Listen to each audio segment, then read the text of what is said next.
მან ბევრჯერ ისროლა და გადავეფარეთ ჩემს შვილს, მაგ დროს შემოbrუნდა და მეც მესროლა. ამის მერე გაიქცა. არ ვიცი ზუსტად რამდენჯერ, მაგრამ ბევრჯერ გაისროლა. ოქროთ მოვაჭრე მამაშვილს შეიარაღებულმა პირმა 10-მდე ტყვია სავაჭრო ჯიხურში ესროლა. სისხლიანი ანგარიშსწორების ოქროს მოწმე მოკლული ახალგაზრდა ბიჭის მამაა. მამაკაცი პირველებთან ყვება, რომ შვილის მკვლელობას საკუთარი თვალით შეესწრო.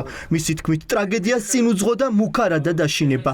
ბაირამოვის ოჯახს, რომლებიც ოქროთი ვაჭრობენ, უცნობი პირები ეგრეთ წოდებული კანონიერი ქურდის ფოვადა სახელით უკავშირდებოდნენ და ბიზნეს წილებს თხოვდნენ. მუქარის შემცველ წერილებს გვიგზავნიდნენ კანონიერი ქურდების სახელით და ფულს გთხოვდნენ. მაგ მიმოწერის შემდეგ ჩვენ ნომრები შევცვალეთ და გვეგონა თავს დაგვანებებდნენ, მაგრამ გუშინ ეს მოხდა.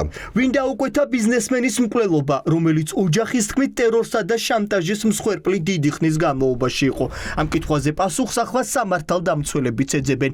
მოკლულის მამა ამბობს, რომ ფულის გამოძალვის მცდელობა რამდენჯერმე ჰქონდა, ხოლო ზეწოვა დროთა განმავლობაში უფრო და უფრო მძაფრდებოდა. ყველაფერს ფულის გამოძალვას ვუკავშირებთ, რადგან იყო შემთხვევები, რომ ვიღაცისთვის ჩვენი ბიზნესიდან ფული უნდა მიგვეცა. ჩვენ მთავრობას ვთხოვთ, რომ საქმე გამოიძიონ და ამ საქმის დამკვეთები დააკავონ. სისხლიანი ანგარიშსწორების შემდეგ მარნეულში თავს უსაფრთხოდ ვერავინ გრძნობს. ადგილობრივები ღიად საუბრობენ შიშზე და ამბობენ, რომ ქალაქში შექმნილი ვითარება 90-იანი წლების მძიმე პერიოდს ახსენებს.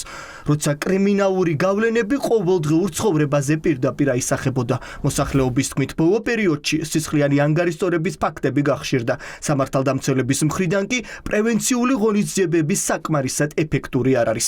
ისინი შიშობენ, რომ თუ რეაგირება დროულად არ იქნება, კრიმინალური დაჯგუფებები დანაშაულის ჩადენას კვლავ გააგრძელებენ. რაც ხდებოდა 90-იან წლებში, იგივე ხდება ეხლა. დღეს აქ მოკლეს სახში სახლებში შედიან, ხალხს აკაჩაღებენ, ყველაფერს აკეთებენ. ამიტომ მთავრობას ვთხოვთ, რომ ცოტა რეაგირება უახდინოს. არ გადის ხვირა დღე არ გადის, რომ არ გაცარცონ, არ მოკლან, არ ესროლონ. 26 წლის ბავშვი უდანაშაულო, არაფრის გულისხმის 4 თვია ესროლა. ბავშვი დაღუპა. იყო შემოსული, მაგის ის იყო, რომ ის უნდა მოეკლა. ეს გაიქცა. სახე უჩანს, ყველაფერი უჩანს. თუ ეგ ვერ დაიჭირეს? დანაშაულის ადგილას რამდენიმე ათეული სათვალთვალო კამერაა დამონტაჟებული. გავრცელებულ ვიდეო მასალაში კარგად ჩანს პირი, რომელიც დანაშაულის ჩადენის შემდეგ ტერიტორიას ცეცხლსასროლი იარაღით ტოვებს. როგორც სისხლიანი ანგარიშსწორების თვითმხილველები პირველებთან ყვებიან შეიარაღებულ თავდამსხმელს, სახე დაფარული არ ჰქონდა და დანაშაულის ჩადენის შემდეგ შემთხვევის ადგილი ტაქსით დატოვა. შიგნით რა მოხდა პროცესის წვეთი რო გაიცვეს და დანარჩენი სოლის ხმა გაიგეთ თქვენ? არა, აქ შეგავიგებდი მიაქავა და ის შარიან გადაიცვალა დღეს მითხეს დიდი. რას უკავშირდება აი ნაგოთ ვერ გეტყვი, არ ვიცი რა ხდება, როგორ ხდება. დაკავებული არის თუ არა ეს ხარ გაგიგიათ ეს? არ ვიცი თო ქვეს როგორ ვინ არის რომ დაკავებული იყო ალბათ წუხში. დღეს დილით ხარ გამოჩენილა ვინმე პოლიციამ. დღეს არავინ არ მინახია დღეს. არ შევსწრებულ ვარ და არ ვიცი რა მოხდა. როგორც ამბობენ, ვიღაცამ ბაზარში ისროლა და 2 ადამიანი დაჭრა. აქ პოლიციელები იყვნენ გამთენი ისას.